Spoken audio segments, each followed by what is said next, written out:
Hello everyone, I am Sandeep Srivastava, Vertical Head and ex-principal Lucknow Modern Public Inter College. Welcome to my YouTube channel Study Angrezi.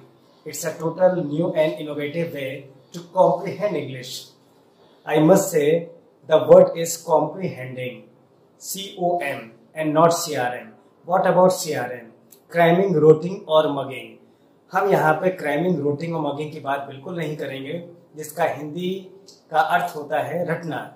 रटने से कभी भी किसी language को बोला नहीं जा सकता है।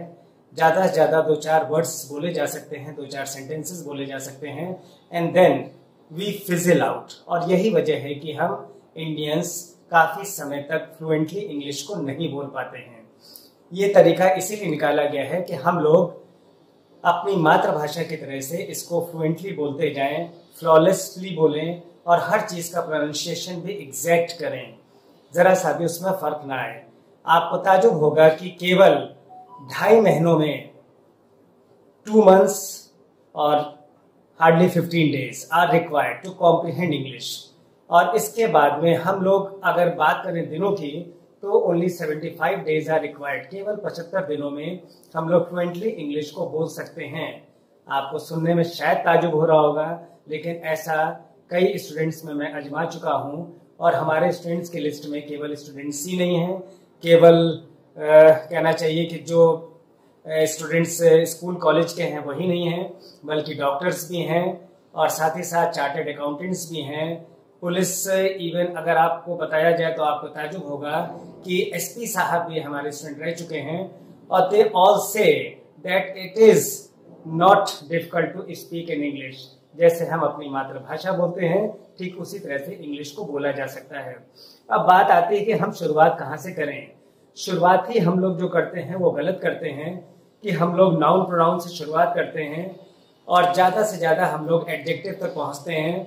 फिर से जब शुरू करते हैं यही हम लोग एक ऑर्डर फिर से मेंटेन करते हैं और इसी में पूरी जिंदगी निकल जाती है।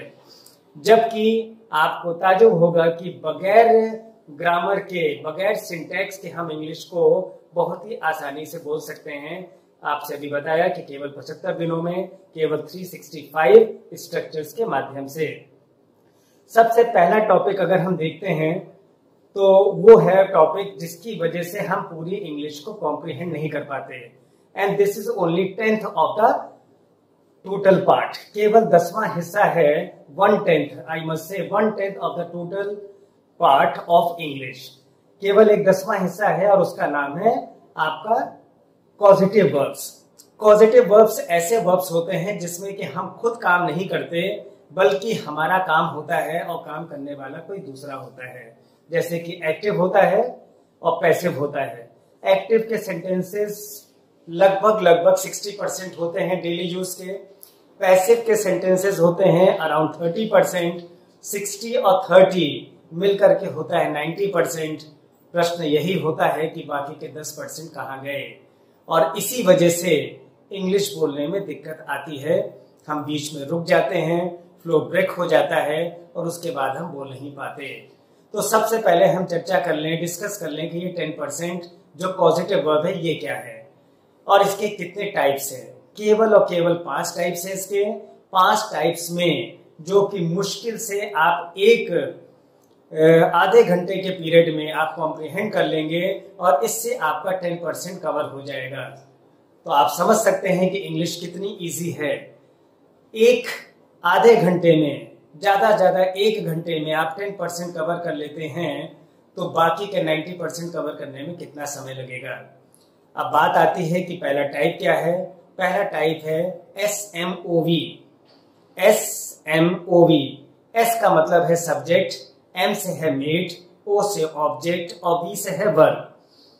Subject, made, object, verb. Made हमेशा मेड ही रहेगा। सब्जेक्ट की जगह पे हम काम करने वाले को यानी कि डूअर को रखेंगे और सेंटेंस कुछ इस तरह का बनेगा, शी मेड मी लाफ। आप जब भी क्लास का ध्यान करें तो अक्सर ऐसी सिचुएशन आती है कि टीचर आपको टोकता है कि व्हाई वर यू लाफिंग, तो आपका यही जवाब होता है, sir I wasn't laughing, she made me laugh. मैं नहीं हंस रहा था बल्कि उसने मुझे हंसाया। She made me laugh. इसी तरीके से दे मेड अस क्राई, अगर आप इसमें और एड ऑन करें और सेंटेंसेस बनते चले जाएंगे। She made me laugh in the class, they made us cry in the garden. आप एड ऑन करते जाइए और सेंटेंसेस बनते ही चले जाएंगे। और इन 4 वर्ड से आप इमेजिन नहीं कर सकते हैं 40 सेंटेंसेस आराम से बन जाएंगे। यस, आई मस्ट से 40 sentences of your own created by you. जब ये एक सेंस आपके दिमाग में आता है कि you are able to create the sentences of your own, तब आपको किसी भी भाषा को बोलने में कोई भी दिक्कत नहीं आती, इंग्लिश बोलने में भी कोई दिक्कत नहीं आएगी। जल्दी से आपको बता दूं कि बाकी के पॉजिटिव वर्ब्स के 4 टाइप क्या हैं, उनके बारे में डिटेल में आपको अगले वीडियो में बताया जाएगा। सेकंड आता है SHOV। एस से वही सब्जेक्ट ही रहता है। H से हैज हैव हैड आता है, पास्ट में हैड आता है, हैज और हैव प्रेजेंट में आता है, बाकी विल हैव और शैल हैव आता है फ्यूचर में, जो आगे आपको डिटेल में बताया जाएगा। इसके बाद आता है SAMTV। बिल्कुल ऐसा लगता है कि पुराने टीवी का कोई मॉडल है, लेकिन ये भी एक स्ट्रक्चर है। S से सब्जेक्ट है, A से ऑक्सिलरी वर्ब है, जिसको कि हिंदी में सहायक क्रिया कहते हैं, जैसे इज, आर, एम, वॉज, वर। छोटा सा पार्ट इसका भी रहेगा, वो आपको बहुत जल्दी समझ में आ जाएगा। SAMTV, M से फिर वही चीज आ जाएगी, T से टू हो जाएगा और V से वर्ब आ जाएगा। M से वही पुराना जैसे मेड रहता है। तो इस तरीके से ये 3 हो जाएंगे। SHOV हो गया, SAMTV हो गया और इसी तरीके से SMOV हो गया।